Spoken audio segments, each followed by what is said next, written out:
So yeah, Zach, I want to talk with you a little bit about tonight about kind of getting to know Apex a little bit more Sure. because I don't know, man. Like I have just in. I'm not going to fanboy too much here. I want to let people know that I made the switch back in March. So it's not like I'm necessarily the earliest adopter here on this, but I've just been actually absolutely blown away with the results that we've had, and we'll go into that more later. But I want folks to understand a little bit more about what it is that that you guys are doing with Apex. How did it start? What was your big why on starting something? Because you were trained, as I understand, you were trained as a dentist, and to my knowledge, I don't know if you had necessarily any merchant services background on that. So it seems Absolutely like you not. dove into this completely, completely blind as far as what it would take to get something like this going. But kind of understanding the process of what was the genesis of it. Why did you make as a busy practicing dentist, what would make you want to look at making a merchant services, a payment solutions thing like Apex, and then kind of understanding what makes it different from kind of the big players and the stuff that integrate directly and stuff like that. I know it's a loaded question, but I should give us plenty to talk about. Oh yeah. Where do I begin? So yeah, no, I am a practicing dentist. I'm sure people have heard my story some way, shape, or form on other places. So I want to kind of give it a little bit of a different spin, but it's like it was born out of necessity in my office. We bought a practice in 2013, immediately dove into the 78% overhead that the office had. And it we were crapping our pants, like literally, because my partner and I bought the practice. We bought it for 1.15 million. And so we were immediately like, okay, we have to make this cash flow. How do we make it cash flow? Start diving into the overhead, looking at the processes that they had in place that really they hadn't looked at probably in the past 15 years. One of the doctors was 75, one was 78, one was 65. And so it worked for them. They were your typical good dentists. They were excellent clinicians. They made a good wage, made a good living. And they were happy. And so it worked. They didn't really upset the apple cart. But we were coming from a different perspective, right? We didn't have 30 years of earning power behind us. We were fresh, we were hungry, and we wanted to really dive into it. And so that's what we did. And that was kind of my role, was to look at the overhead and see where we can really trim the fat. I didn't have historical perspective or experience in merchant services, but luckily for me, my best friend that I met when I was in the Air Force did. He was a commercial banker, and then back when the economy crashed in 2008, he kind of saw the writing on the wall and jumped out of lending and into merchant services. And so I really just turned to him and I was like, hey, I know you guys can't do this I actually turned to him first as a vendor. I was like, hey, I know you can't really do this in a dental practice, but can you at least help me understand what I'm looking at so I can make the best decision for the practice? Mm-hmm. And he was like, why can't we do this in dental practice? There's no laws that say we can't. There's no regulations. And I'm like, well, this company over here told me that I had to use a dental specific processor. And this company over here has me scared because they say they're the only HIPAA compliant processor. Right. And he's like, Matt, I'm going to apologize ahead of time. I use colorful language. It's all bullshit. It's all bullshit. It is marketing. It is positioning yourself to it's just all smoke and mirrors. At the baseline, every processor has the potential to offer the same level of service, the potential. Okay, the same level of service, the same pricing. They just choose not to. Mm-hmm. And so, and I talked about this with Alan and Gina last week or 2 weeks ago. I have been described as having the Viking mentality. I got so pissed off at one of these processors who was just straight out lying to my face. I said, you know what? I'm going to take what you do. I'm going to do it better than you, and I'm going to burn your business to the ground. And while that might not be the most PC or polite thing to do, I got so mad at how dentists have a dental tax for every little thing. Every little thing, yes. Described as having, and so it's just really it really pissed me off, and I have a strong sense of justice. Shout out Erin Elliott, because I know she has one too. But it's just like, no, this can be done better. I can do it better, and so I'm going to. And so we did. What we basically did is we beta tested it in my office, his processing company, with their terminals, their code, and we custom tailored it to the needs of the dental practice. And I basically, my partner, his name's Jonathan Catapano. He's the back end brains of this with the coding and the integrations. And I'm the front facing, like, hey, I'm the voice for dentists. Like, this is what we need. This is what we want. And here's how we want it and when we want it. And so basically we just combined that. I told him what we needed, and we were like, okay, let's build this. Let's partner with this. Let's figure out how we can make this work. And Apex was, so we rolled it out in my practice, and then to a small group of my friends, and then to some classmates and close contacts. And then, I mean, everybody was just like, this is awesome. How can you provide all of this and be saving us this much money? There's got to be a catch. Right. And I'm like, no, there's no catch, because at the beginning, honestly, when we started Apex, I was just like, hey, this is fun. I can kind of stick it to the big guys a little bit, and I can do something good for my friends and family, and it was just fun. And then as it grew, like I didn't care if we were making a ton of money, as long as we were able to pay our employees, grow our support team, and grow our staff, and grow the technology. That's all I cared about. And so we just kind of like. I'll be honest with you, Matt. I should be able to quit dentistry with the level that Apex has grown. If we were pricing it like our competitors, I would be able to quit dentistry. Right. But that's not what I want to do. I enjoy dentistry, but I enjoy helping my colleagues, and I want to kind of be like, and not to sound cheesy, but like I want to take this little piece of stress off of dentists' shoulders, so that way they can focus on either another aspect of business or focus more on patient care. Like when you made your post, like I actually was a little worried that you were trying to call me out when you're like, Zach, what's the deal? I am saving enough money to pay for my new CBCT. What's the catch? And I'm just like, dude, there's no catch. No, there has to be a catch. But there's not. Like, there's not. We just choose to operate differently. I choose to operate as a dentist does. And that is, like, let's give a little bit of backstory. So this was in now what is Dental Disrupt Nation's group. That's where, Zach and I met at Voices of Dentistry last year, and because I couldn't remember the name of the bar we're trying to get to. Yeah, it was the Rusty Spoon. Was it the Silver? What is that? What was the name of the Rusty Spoon? Get it straight. But anyways, so that's where we met. And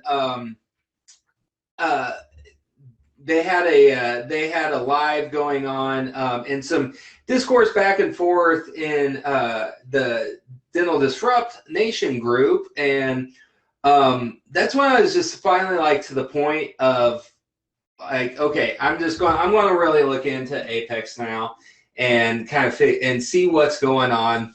And I knew by that time I'd known Zach for a while, and I didn't hold his faults against him. There are many. And so I really looked into it, and then finally I was like, okay, we're just going to give it a shot. And then sure enough, eventually we start comparing apples to apples of what I was using beforehand because it had integrated directly with Open Dental. And it was literally like $1,000 a month savings. And we get the web pay, like we can set up a portal online, and we have a better processing fee. We have much easier setup for automatic payments and all that stuff. And I'm saving $1,000, and I just bought this new cone beam, which was costing me on my payment plan 700 something bucks a month. And so it more than paid for my new full field cone beam. And so just to give a little bit of a backstory, I literally called Zach out in the nicest way possible, if I might add. But I did kind of phrase it in such a way that was a little getting like, okay, seriously, dude, what the F? Like, how am I, what's the catch? What's really going on here? How am I saving this much money for literally doing nothing other than making a switch and getting a much better product and saving $1,000? And so, but the way that I phrased it, it did seem a little bit like, and I even got called out on it. You did. But so, it's funny because there's a lot of people that when we do the cost comparison for them and they see how much we're saving them, they stop communicating with us because the amount they think you're full of shit. Exactly. Okay. The amount of savings that we provide, they think it's too good to be true. Mm-hmm. Exactly like you thought. What's the catch? When's the other shoe gonna drop? Right. I mean, it's not. It's not. We guarantee that we're not going to raise our rates on you.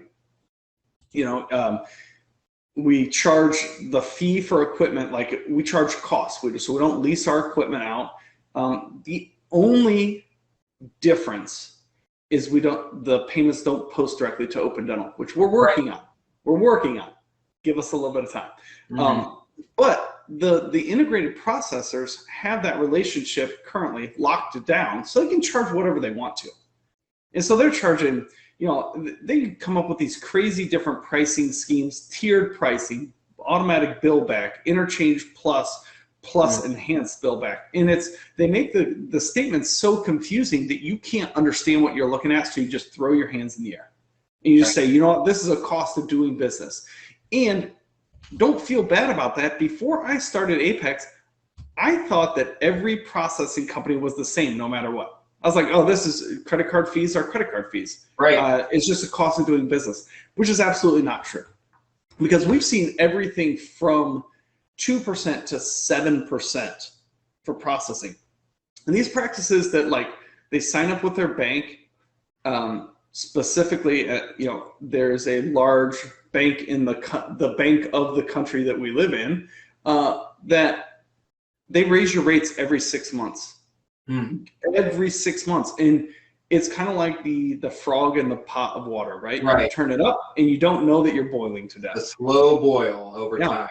Mm-hmm. And so, I mean, it's just, I love the model that we have where we're on social media, where I am in front of everybody. You can call me out. You did call me out. Anybody can call me out for if they think something is not on the up and up, or that I'm doing something shady. I'm there for the public courts, right? Mm-hmm. But I love it because I stand behind the product. I stand behind our services, and we truly so we have a weekly roundup call with all of our reps across the nation, all of our support teams, and literally for 10 minutes, it's catching up with what's going on in the dental practice, because I want them to understand the mindset of the dentist. Mm-hmm. When we were going through, we had our biggest growth during COVID because I was able to relay to them, hey, here's the stress that I'm going through. I really wish we could come up with, I really wish we could take payments without the patients touching their credit card terminal. Right. We came up with contactless payment options, and boom, we've doubled our growth through COVID. So just seeing the pain points in dentistry seeing the zone of opportunity and just sliding into those zones of opportunity has really helped us to grow. But it's because I'm in the trenches. Like, I'm still practicing 3.5 days a week. Like, it's a grind. My back is killing me. I took out number 20 today. It was like endo treated with a fractured post. I was like, oh, this is going to be simple. I'm going to graft this. We're going to put a membrane. It's going to be easy. Oh, my Lord. I destroyed the buccal plate getting that out. Like, just destroyed it. And I'm like, anyway, we're going to graft it, and then we're going to bring it back, and then we're going to have to do like a guided tissue. I don't know. Probably punch you to the periodontist. Yeah, so do you feel like because of that, like because you're not a large company, what's impressive to me is that you're not a large company, but you're offering very advanced services and compared to those large companies. But like, do you feel like because you're in the trenches and because you're a smaller company that you're a little bit more nimble, like you can pivot a little bit easier? Like what you said, contactless payments. I mean, genius in the time that we thought we were all going to die from the Rona. So like the fact that you were able to like make that a thing, how quickly were you able to implement that and get the ball rolling with that in comparison to a big overbloated mega company that it would have to go through tons of hierarchy before you even got a sniff of air? So it took us, I'm trying to think, we were shut down for 6.5 weeks. We had a team meeting at week 3 to say, hey, here's our plan for coming back when we can. Let's kind of role play and walk through how that looks. What are your guys' concern? And my front desk is the one that brought it up. She was like, I'm not really comfortable taking credit card payments at the front desk. I don't want them standing there. I don't want to touch their cards. I don't want to have to wipe down the terminal every time. Can I just take payments over the phone? And I'm like, well, that's just a waste of time. Yeah, we can do it, but we're going to pay a little bit of a higher interchange rate. It's like, we have this integration with, we had an integration with Modento where we could do text to pay options. I was like, let's see what we can do there. But then also let's look at, can we do a true contactless reader where, the patient gets a link while they're in the chair with a text with a link to pay, and then it goes through. Okay, Let me talk to our developers. They had that done in 2 weeks. We didn't have it the day we opened. So it took about a month to get that contactless payment solution set up. And then we kind of built upon it. Mm-hmm. We already had some of the pieces in play, like being able to do the website payments and really just utilizing the tools that we had, but not remarketing them, but I guess looking at them in a different way. Like, hey, repurposing them almost. Yes, perfect. Repurposing it for the immediate need. And we were already nimble enough. We already had the tools, right? Because I spent the past 3 years trying to say, hey, I want my patients to be able to prepay for their appointments on the website. I want to be able to store their cards in an encrypted vault so that way we can balance bill after insurance. So we already had these tools in place, and we just had to repurpose them. Exactly what you said. But that all came from the shortcomings in my office. Our office manager was like, let's talk about card storage and payment plans. My front office was coming in on a Friday to run all of the monthly payment plans or the weekly payment plans that she had stored on a Rolodex. She was storing them on a Rolodex. Okay. And I'm paying her $30 an hour to make these phone calls to hopefully get a hold of somebody to authorize a payment. Mm-hmm. That right there was costing me $200 a week. Right. To have her do that all day. And we might capture some of them, we might not. And then the payment plans get pushed back. Hey, can we automate this so it just runs? And then all you have to do is log in and see, oh, hey, Mrs. Smith's payment took place last night. Let's go ahead and update the ledger. Mm-hmm. And some people don't like the non-integrated. I actually really love non-integrated payments because it's a system of checks and balances. Somebody's checking to make sure that's going in, right? Yeah. And I'm already paying my front desk staff to do this job. Mm-hmm. why would I pay more to take something off their shoulders that could be a mistake? Right. Whereas otherwise they're checking it, and then I'm logging into the platform. Our platform's cloud-based, so you can check it. Like you can log into your platform right now. I could go in right now on my computer and take a look at every transaction going on. You can see every payment plan that's running, every payment plan that's historically ran, everyone that's completed. And that's really like the payment plan software is my favorite piece of that, because it's really upped my case acceptance and expanded what we're able to do in the office. Well, and so one of the things, because I used to, I'm weird in the fact that I want control over certain things, but I want seamless operation and integration on the other and all that stuff. But you know, I made the switch, and if my front desk tells me how much better it is doing it this way, I kind of trust them.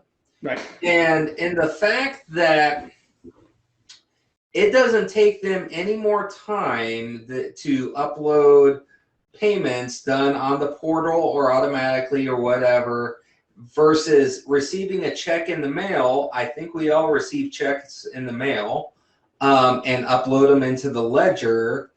It doesn't take literally any more time than that. So it's like, I no longer see what the big deal is. I thought automated integration was this huge thing, but it really is not nearly as big of a factor as I wanted to make it out to be in my head. So that's a really good point, because we're all already posting insurance checks. Right. You have to push them to the ledger. Just add that it takes literally 30 more seconds, not even 30 more seconds, but to log in and do all of them. And they're all just sitting right there in front of you. Yeah, line item one by one, and you just take care of it. Yeah. So, and you're saving money. And we actually did the calculation. So the average cost to add a web processor for your website is about $34.95 a month, plus higher rates. The average cost for a dental membership plan software like Clear or Dental Boom Cloud or whatever, you're looking at $200 to $300 a month. And what was the other one?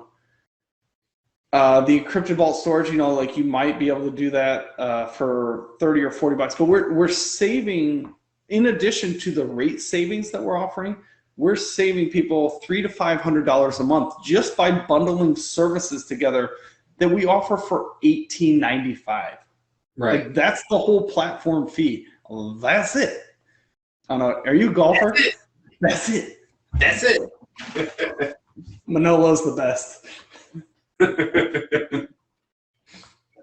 So it's just, but it does. It's unfortunately with merchant services, because it's payment processing. It's no different from what and I'll never make airs about it. I'll never try to claim we are something we're not.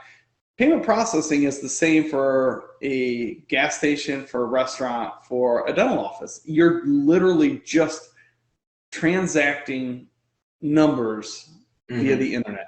There is no HIPAA compliance that comes with credit card transactions. If a company tells you they are the only HIPAA compliant processor, they're flat out lying to you. Run. What else are they lying to you about? And that's incredible, because you talked about the dental tax earlier, and our profession is rife with that, because we are so ingrained about HIPAA and all these laws that are in a way a little bit nebulous and so overbloated in their enforcement that we overplay the safety, so that way we don't want to get fined anything. We don't want to, if some bureaucrat came in and audited, we just don't want to be found guilty of anything. So we overplay to the sense of safety. And this whole thing about HIPAA, but then when you're talking about that, and it's like, no, HIPAA doesn't really apply to merchant services. So any company, and there's probably a few that play to that hand of this whole HIPAA compliance thing, when really it's a non-issue. Right. But that's one of the issues that I have with our industry, because for me, I practice in a town of 1,400 people.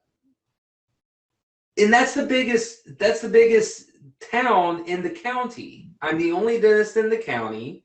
Mm-hmm. And our median household income is $30,000 for a median household income. It's like, I'm sick of being raked over the coals from every little thing, no matter what I purchase, no matter what my merchant services is, or whatever little, service or product that I buy. I'm sick of being ranked over the coal for this dental tax, because we're all, quote, rich dentists. Yeah. And that's what keeps us from being able to keep our fees in check and keep in check with inflation and all that stuff. And I'm absolutely sick of it. And so that's why when I see something like this, like Apex, that just brings such a superior product or service to the plate, and for less money than the average Joe is paying, it's like, well, why aren't we talking about this? Well, and it's like, I'm a dentist first. And so I have my colleagues, like my colleagues' best interests are my best interests. And exactly what you said, like, we are so handcuffed by insurance. We are handcuffed by, geographic location. As a whole, dentists' incomes are decreasing year over year over year. Right. Compared to everybody else, compared to inflation. So one of the talks that I give is talking about breathing room, right? You can only raise the ceiling so high before you have to start lowering the floor, right? And your breathing room is that space between.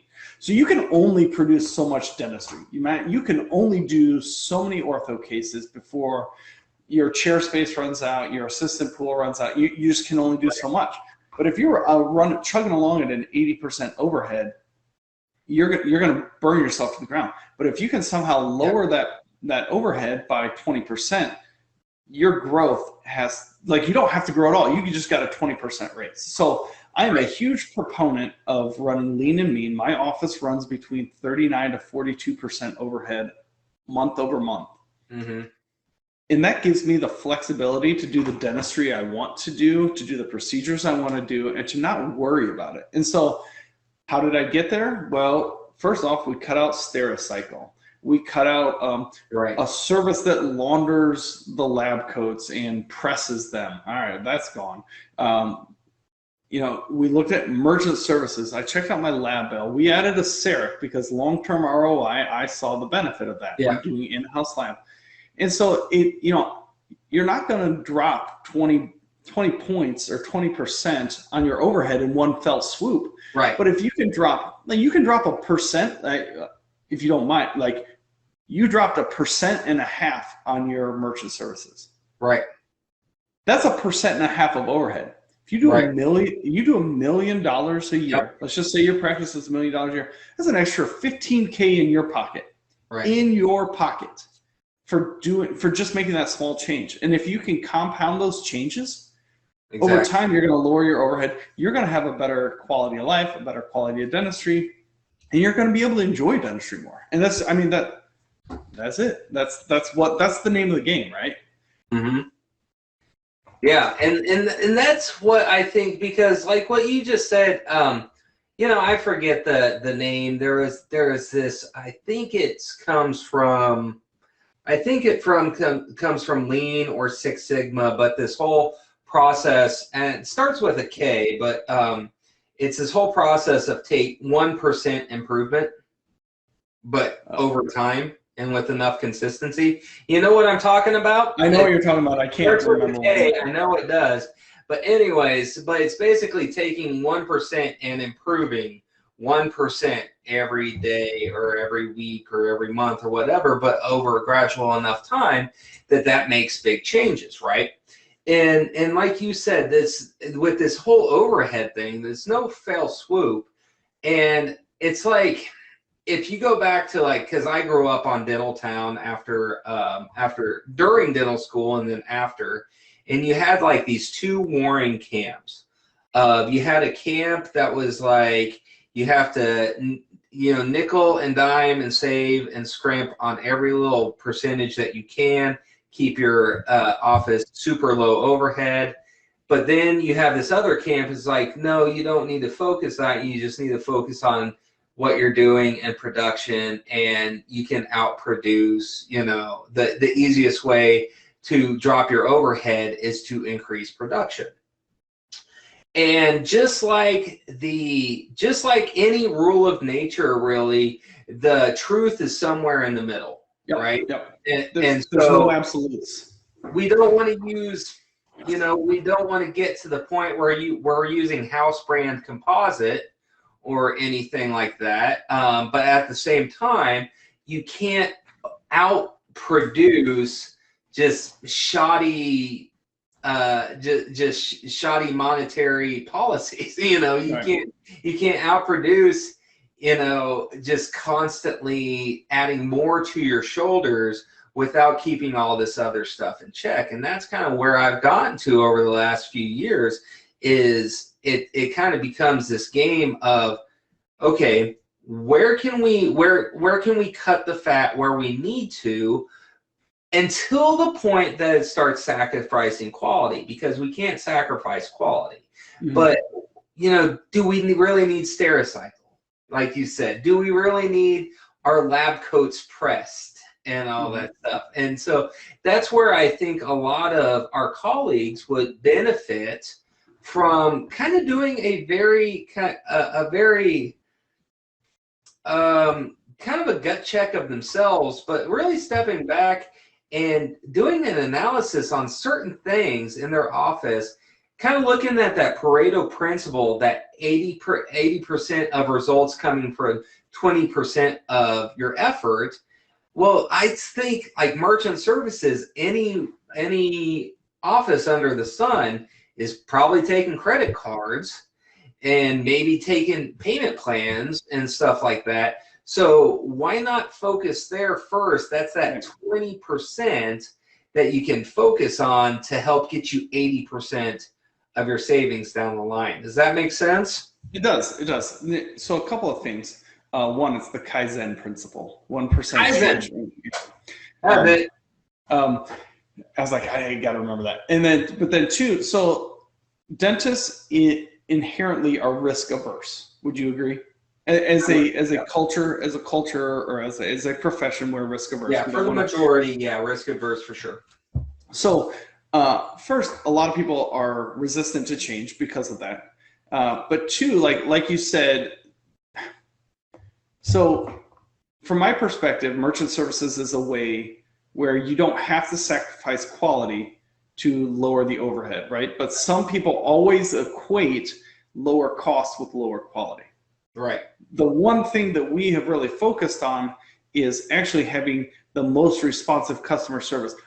90% of our net goes back into customer service, training, adding people, because I want somebody to respond within 24 hours, within an hour. Like if you have a problem go down, you need to be able to get a hold of a technician, right? You need to be able to get a hold of somebody that can fix it. So that's where we put all of our profits, is like, okay, customer service. It's not going back into my pockets. It's not going back into the sales reps. It's going into customer service.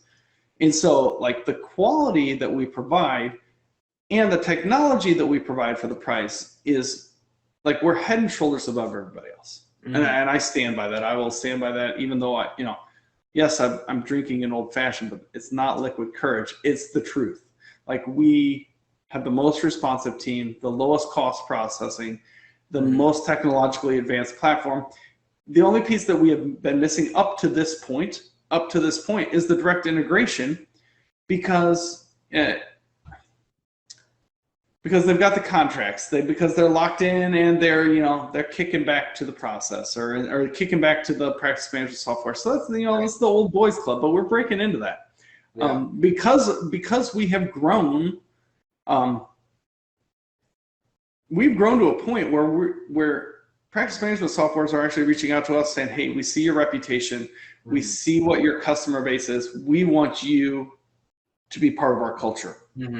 We want to be able to say we partner with Apex because we know that our customers are going to be taken care of. And so we actually just this week rolled out a direct integration with CareStack software, which is cloud-based practice management software. That is live. Anybody can sign up for that has CareStack. And the whole reason that came about is because they were frustrated with their other processing partner who was not responsive, would not take care of their customers, and was basically putting mud in their eye because they loved CareStack, hated the processor. But it's a two for a deal. Like, you get one without the other. So I mean, what are you going to do if you have it's like a partnership, right? You can be bee's knees in dentistry, but if your partner sucks and is turning patients away, then you're kind of up shit's creek. So we've been doing this. We had a late start, but we've been doing this for about 40 minutes. A couple of things I wanted to get to before we wrap up, though. First off, like with because I'm kind of known as the ortho guy. I do a lot of orthodontics and all that stuff, and I would say about 50% of my practice is traditional straight wire brackets and wires, and the other 50% is aligners we use Invisalign, and we do some in-house stuff. But do you have many orthodontic practices on by chance? Because this whole like kind of automated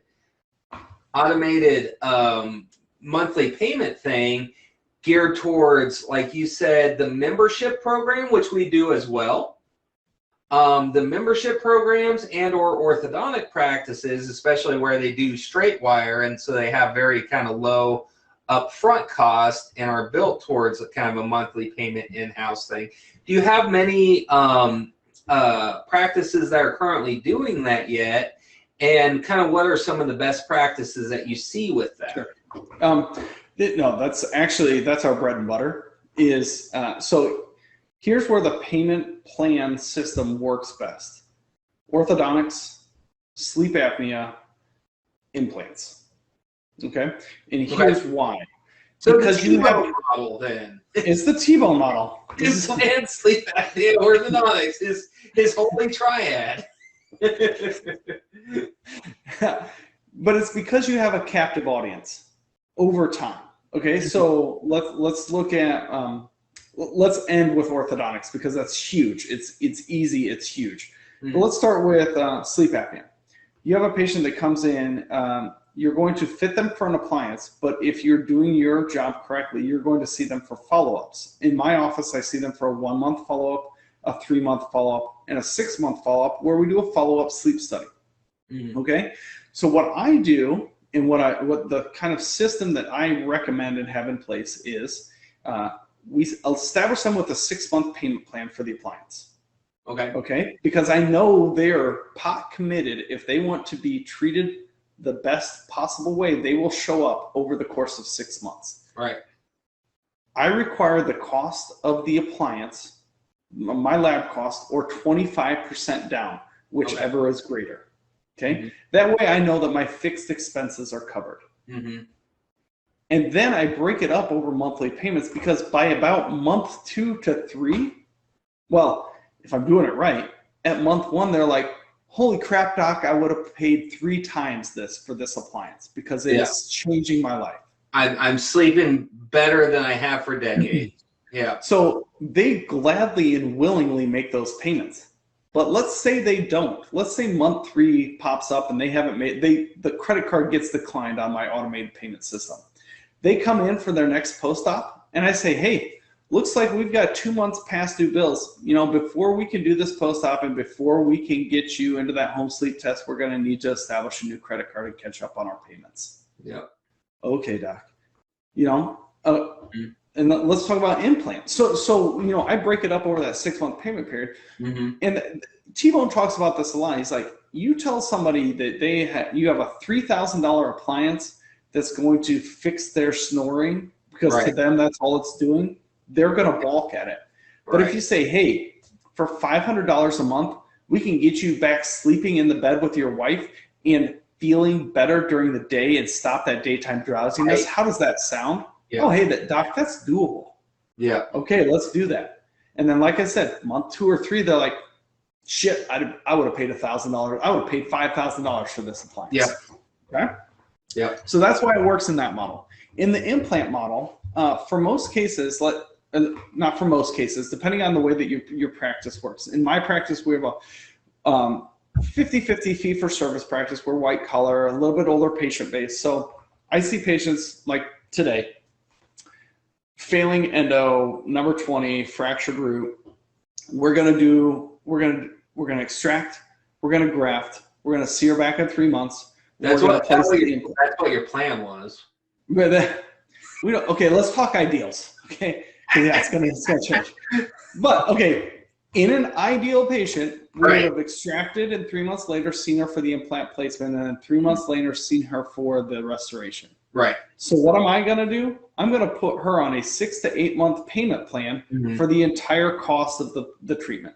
I'm gonna cover my costs, my fixed costs in that first payment, 25% or my fixed costs, and then spread it out over treatment. And that is much more palpable or palatable for people to do that. And because then by the time that they've made all those payments and you're ready to seat that crown, they've already paid for it.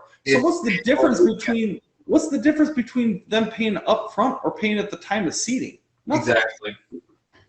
And that's where I think, because we've talked about it with sleep, we've talked about it with implants, and we're going to talk about it with ortho.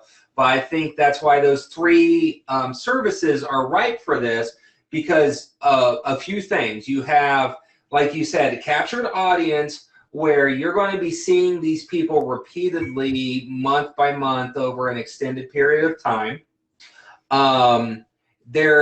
With the implant game, there is waiting period.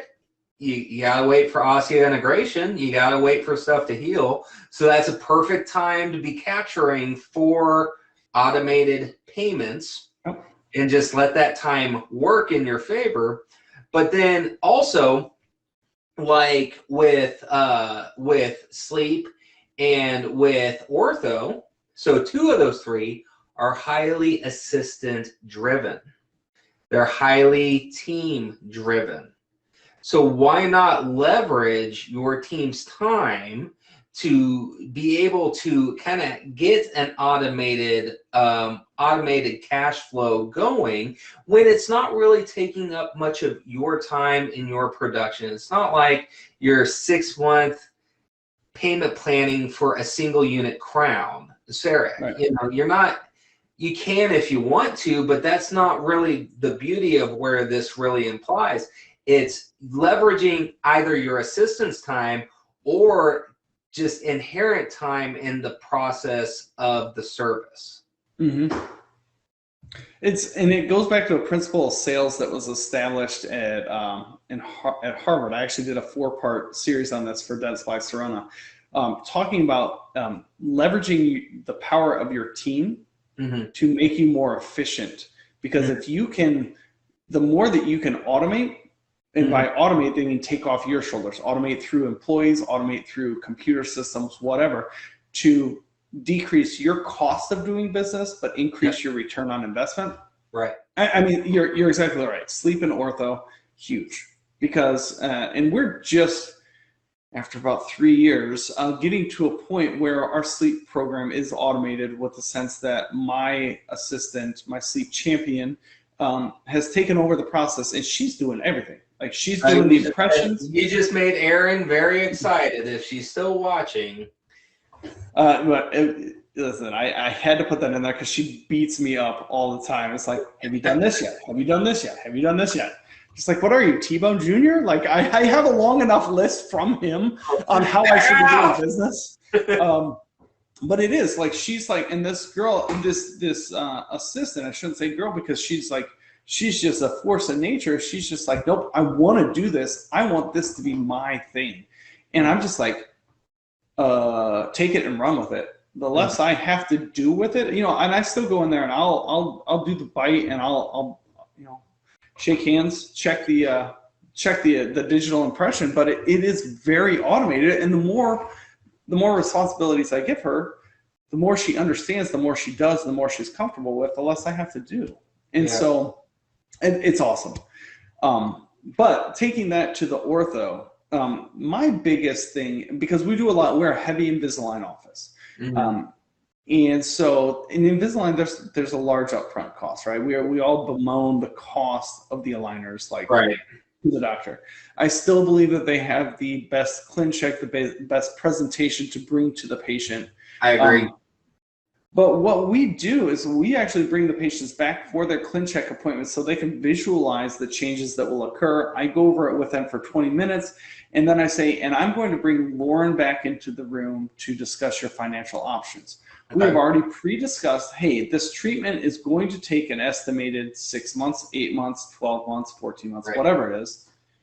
So we're going to break up these payments minus the lab cost. The lab cost is up front. Right. And then we have it all printed out for the patient. Mm-hmm. In addition to that, my treatment plan coordinator, she comes back to the room with one of our mobile credit card terminals. So the patient is actually like looking at their ClinCheck on the screen, looking at their treatment plan, handing her the credit card, and it never leaves her sight. Right. So there's a better sense of, let's talk HIPAA compliance. That's the most HIPAA compliant thing we can do is keep the treatment, the plan, the payment in the treatment room. Right. So and the patient's more likely to, there are psychological studies out there that show when you go for elective treatments, you are more likely to say yes and establish treatment if you can keep it as a clinical situation. So the minute my patient leaves the room and walks up front, mm-hmm, they have time to second guess their decision. Mm-hmm. There's the opportunity for my front desk to let them leave without establishing payment. Mm-hmm. There is the opportunity for them to see somebody in the waiting room that they know that they don't want to know that they're having 6 veneers or doing Invisalign. Yeah. Mm-hmm. And so they're like, you know what, I'll call you back. But if we keep it with the privacy, security, and comfort of the treatment room, with that picture of their ClinCheck or that fracture number 13, right, they are going to say yes. That's beautiful. And we capture it. So like with like the Invisalign model, because we adopted the iTero last year. We got the 5D.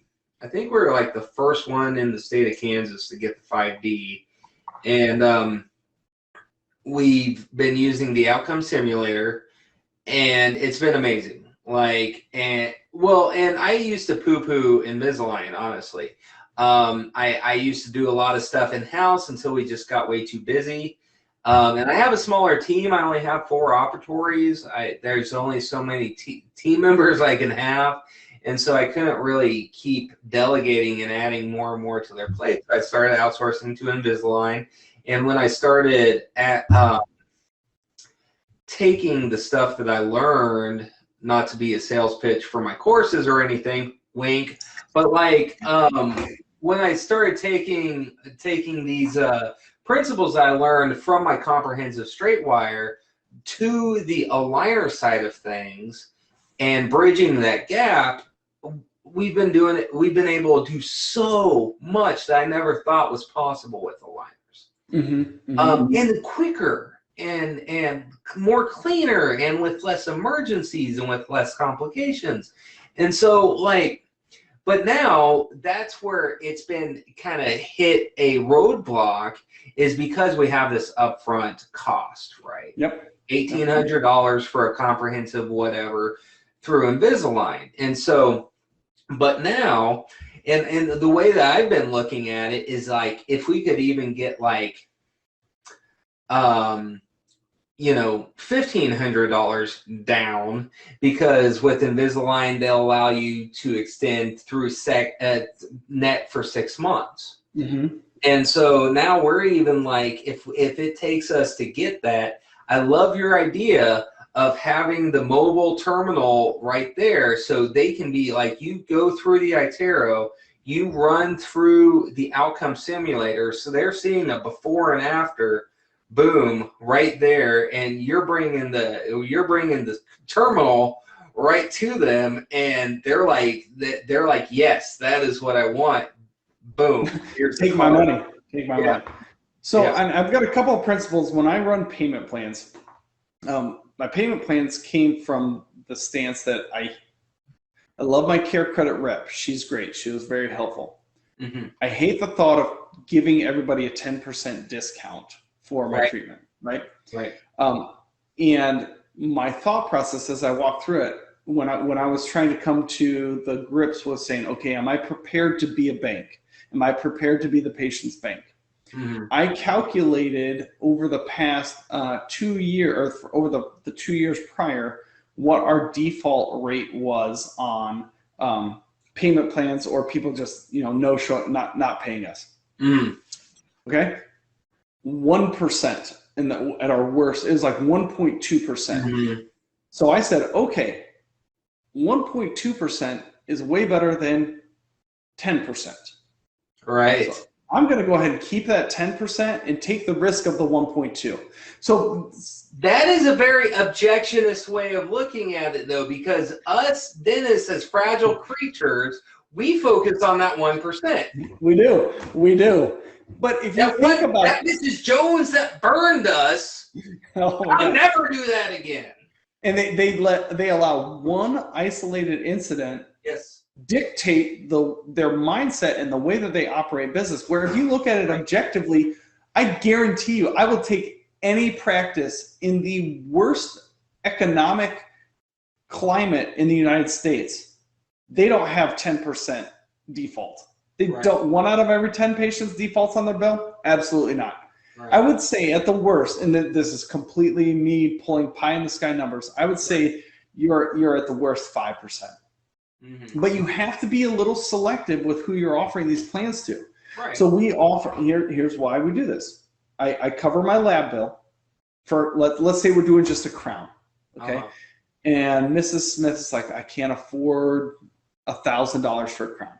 Say, okay, well, what's the lab cost? Well, for me, I'm at a CEREC, so I'm at a $30 block. Or something like that. But let's say a $250 anterior crown from Arrowhead. They're like $350, whatever.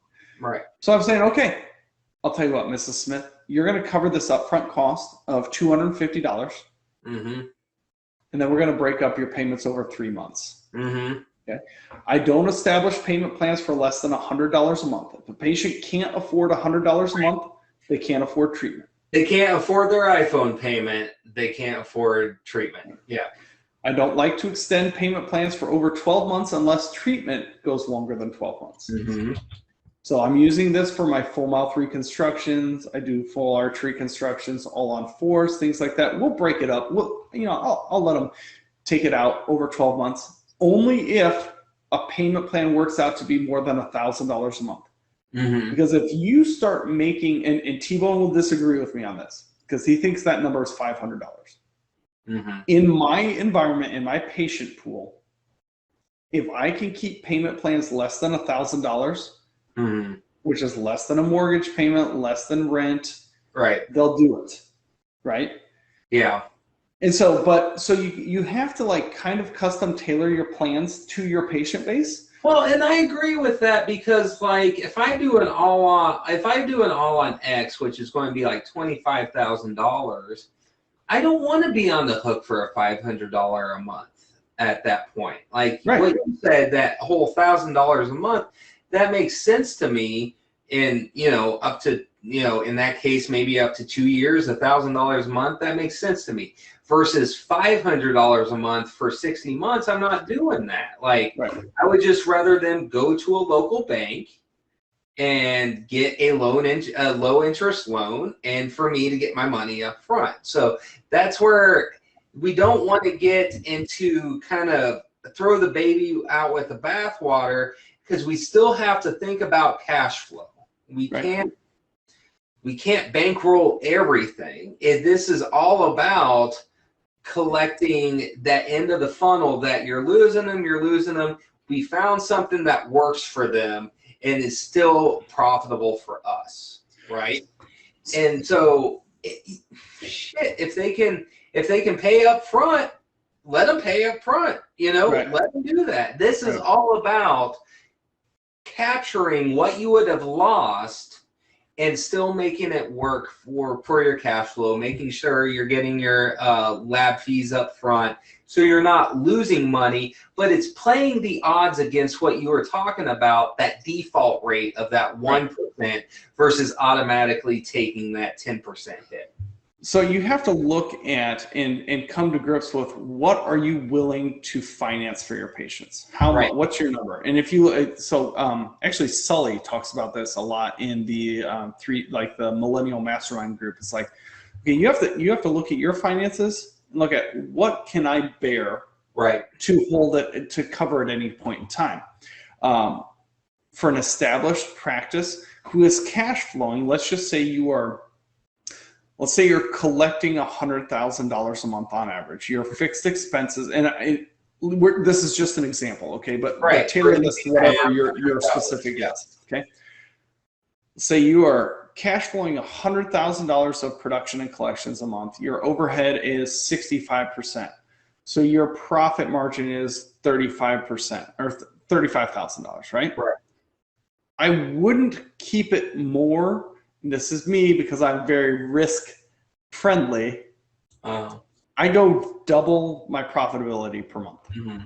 And that's what I'm comfortable carrying as a finance, as the bank.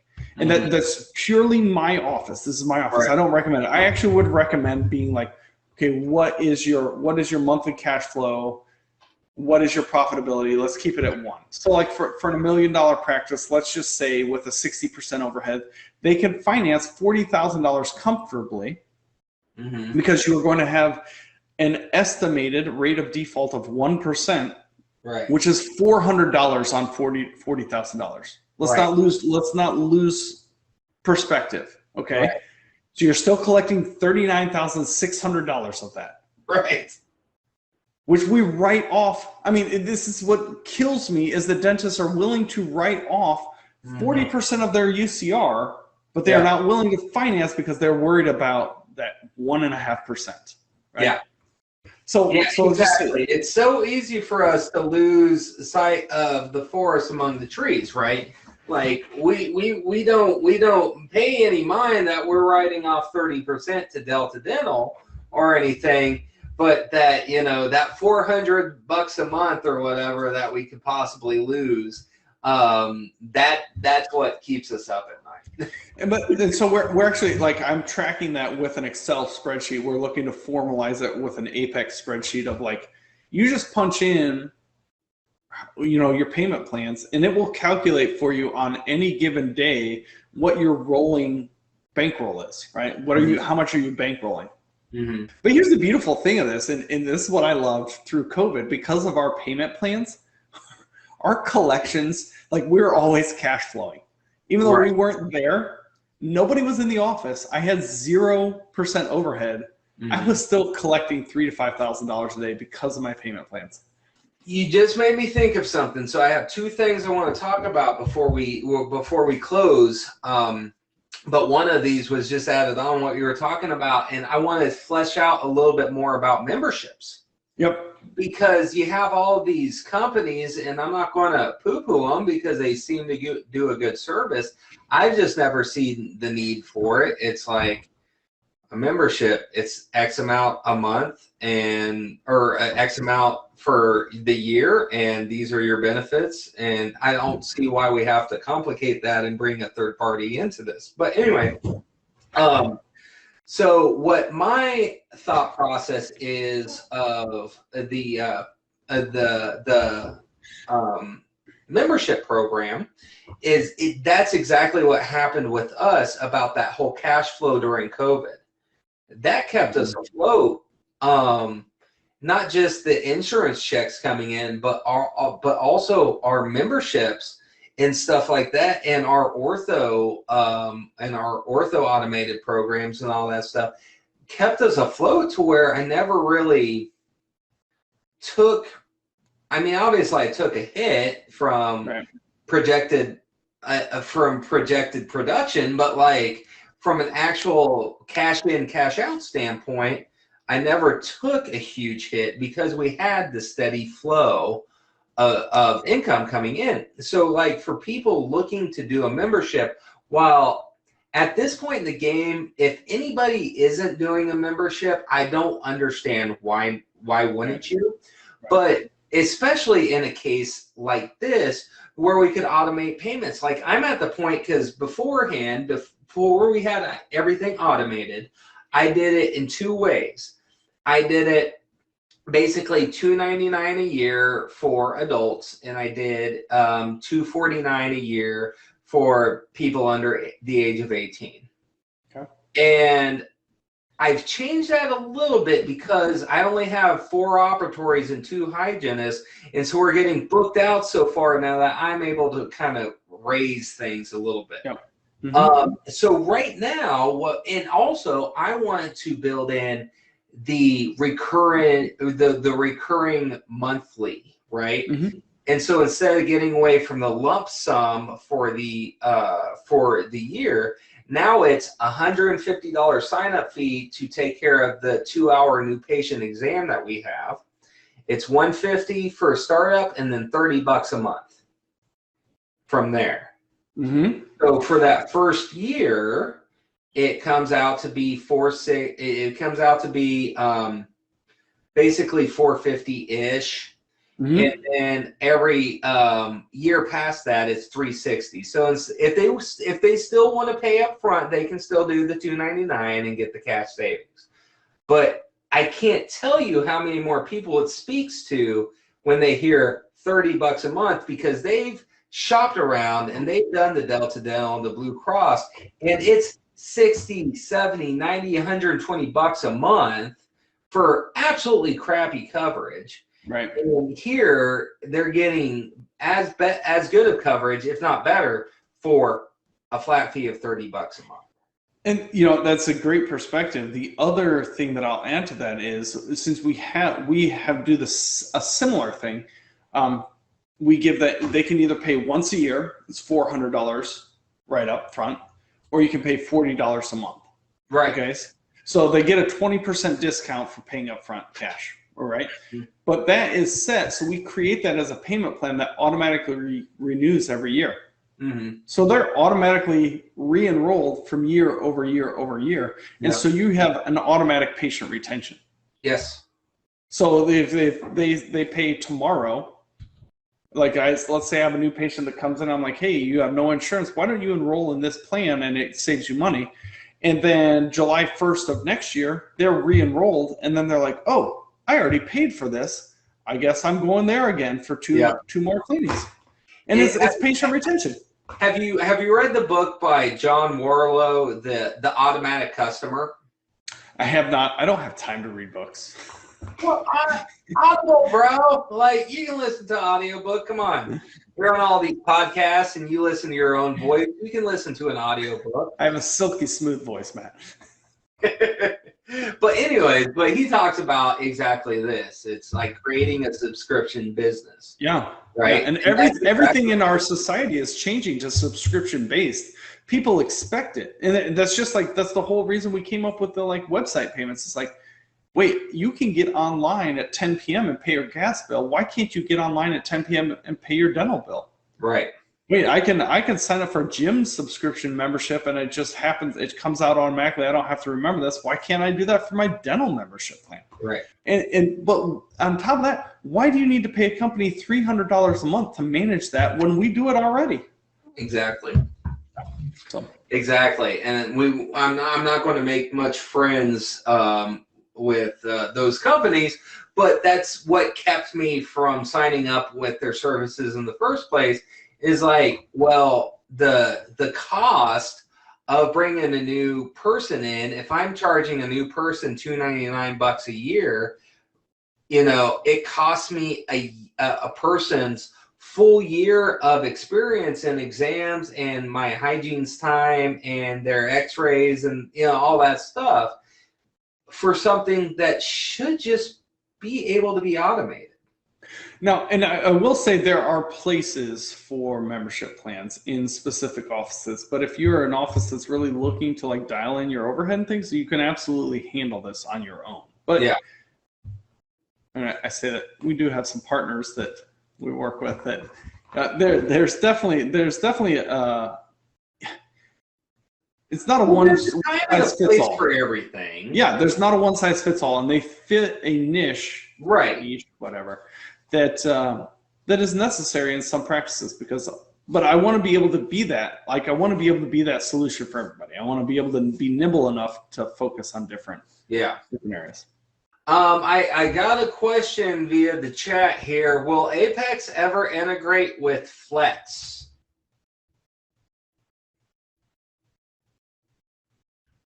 I'm not sure what Flex is, so you tell me. No. No. All right. There you go. Who asked that question? Chad, so that is. No, we will. No, that's not going to happen. All right. Not for the foreseeable future. Anyway, I feel like there's a backstory there. But moving on. So like, so getting kind of wrapping this up a little bit. What would you say, like, your top 3 to 5 things, be it services or added value products or whatever it is, what are the top 3 to 5 things that you think that Apex does that, because honestly, in Gina Dorfman, if you're watching this, I love you. I hope to take Yappy back at some point. You're my Russian minx, and you are an amazing woman. The reason why I got away from Yappy was because it was so robust that I was completely underutilizing it. Yeah. Like, I was not taking advantage of it, of what it could do in its capacity, nearly to what it would make sense to do. So like with you and with Apex, I kind of seem like that. Like, you guys do so much that like it can almost be overwhelming when somebody's adopting this, and then they feel like, okay, well, I'm not fully utilizing this. Should I really be using it? Because honestly, that's how I felt about Yappy. It's an amazing product and this amazing service, and I backed away from it because I was just like almost overwhelmed by how much it could do. And so what would you say your top 3 to 5 services or value-added products that Apex does that would be kind of the highest return on energy and effort for kind of the average dental office? Sure. So let's take it from like the tip of the iceberg down. Okay. We are at our core a customer service company. So the number one thing that we bring is customer service. You will be able to get a hold of somebody. You have somebody walk you through the process, train your team. We are there beside you in the office in the day-to-day operations. Any question is going to be answered. Customer service, number 1. Transparency is number 2. And I want people to feel comfortable that we are showing you everything that we are charging, because a lot of companies do not. Right. All our cards are on the table. So transparency and pricing. And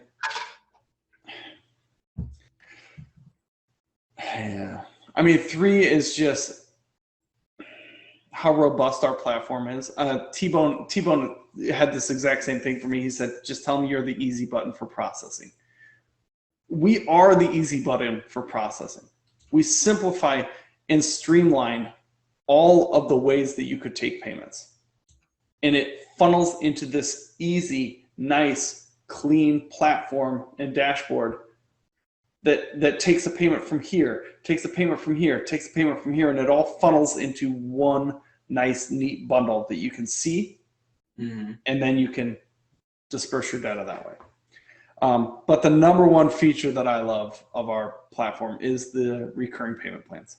I mean, it's just, it has increased my case acceptance, it has increased our functionality, and it has allowed us to provide more services to more patients. And would you say, and maybe you have a different answer, But would you say that's also the most underutilized tool of Apex with your clients? I think so, because most people, when they look at merchant services, they are so used to just being able to take in-office payments that Mhm. all they are focused on is the rate. Well, Mhm. is your rate better than this guy's? Which our rate is 99% of the time always better. But Mhm. then once they get that, they're like, okay, that's done. We don't need anything else. But I'm like, but you're missing so much more. Right. Right. So And that's my thing is with anybody watching this, they say a wise man learns from his mistakes, but a truly smart man learns from the mistakes of others. And that's my biggest thing is I want people to not only learn from their mistakes, but I want to learn from the mistakes of others. And that is not just focusing on the straight flat merchant service fee, like X charges me this percent per transaction, and you're going to charge me this percent per transaction, but all of the other stuff that goes with it, that if you truly take the time to build in the value, that is leaps and bounds difference. It's not even in the same realm of a comparison. right. And and at the end of the day, what I would tell people is even if you don't go with Apex, dentist to dentist, this is something that should be at the top of your list to chop down your overhead, because it's an easy place to fix, it's an easy place to save money, and at the end of the day, all I want to do is help my colleagues save money, reduce their overheads, produce or practice more stress-free dentistry. Right. So give us a look, help us help you learn more about merchant services. If you decide to take that and go back to your processor and say, even though I could get many more features with Apex, I just want a lower rate. Okay, great. I'm still helping the dental profession as a whole, because we have better practices. In the past 5 years that we've been doing, Apex started in 2016. The average processing rate, we track this every year, the average processing rate for dental offices that we did comparisons for was 2.8%. Mm-hmm. In that 5 years, it has dropped to 2.6. We are systematically changing the industry because of what we're doing, and that's more exciting for me than anything. Yeah. Well, and that's what drew me to you guys, because anybody that I have on here, this is my teaching channel. I'm not a KOL or a corporate sponsor for anybody. It's literally people that I see are doing the right things for the right reasons, that I've had personal experience with. And I kind of see my practice as a testing ground of literally, I practice in the kind of the worst demographic and all that stuff imaginable. But if I'm able to make it work, like, it should be a proving ground that stuff like this can work anywhere, right? And so that's my biggest thing is when I see folks like you that are kind of disrupting this whole good old boys club and breaking up this whole dental tax that we were kind of bitching about earlier. I want to help kind of get that on the forefront, that people is like, you don't have to kind of keep doing it the same way just because that's the way that it's always been done. Mm-hmm. There are better options that make more sense economically, that bring more cash into your patients and give your patients, ultimately the best receiver of all this, give your patients a better service in order for them to be able to afford treatment or move forward with treatment.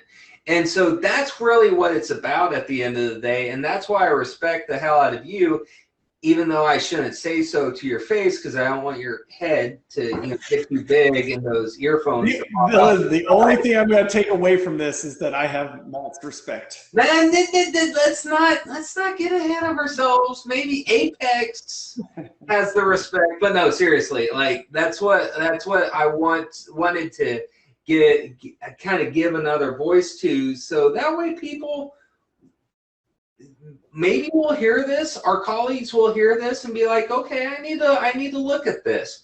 You know, I have EagleSoft, or I have Dentrix, or I have, you know, SoftDent, whoever uses SoftDent anymore. Like, they can look at these things and be like, okay, this is the merchant that I use, that this office has been using for the past 20 years. Maybe it's time that I kind of look at this and kind of compare apples to apples of what's out there.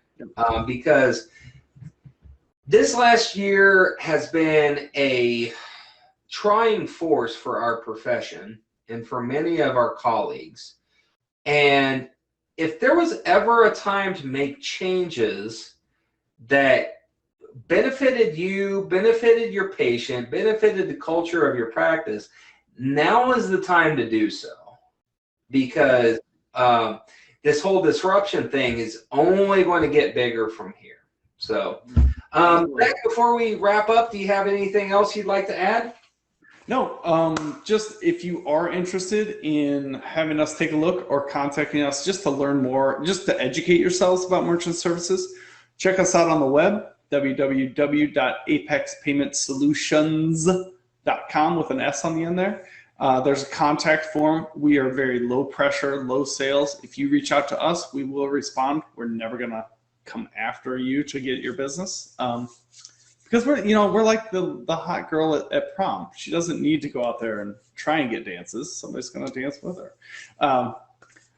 But we truthfully, we just hired more team members, and one of the things that is a requirement now of being on Apex's team is that you have worked at the front desk of a dental office. Nice. And so these are people that have been in the trenches with you, that understand the frustrations and the hurdles that you're going through. Mm-hmm. So I just wanted people to have that relatability to be able to help our colleagues out. That's awesome. That's awesome. So yeah, I hope people saw values. Brad Keener, if you're still on here. Keener, switch. Just switch. Just do it, man. Yeah, Aaron Elliott said that he's switching as of August 2021. So we'll see about that. Because, I mean, think of how many dip tanks he could buy with the savings that he could make from switching to Apex. Like, I've never met Keener, and I'm actually okay with never meeting Keener. So, yeah, you're not missing much. But anyways, so Zach, thank you for jumping on with me. Yeah, thanks for having me. It's a real pleasure, and hopefully our paths cross soon, maybe VOD 2022. There it is. Yep. Yeah, we're there. We're there. Sounds good, bud. Have a good evening. All right, you too. Thanks a lot. Thank you. See you guys. Peace.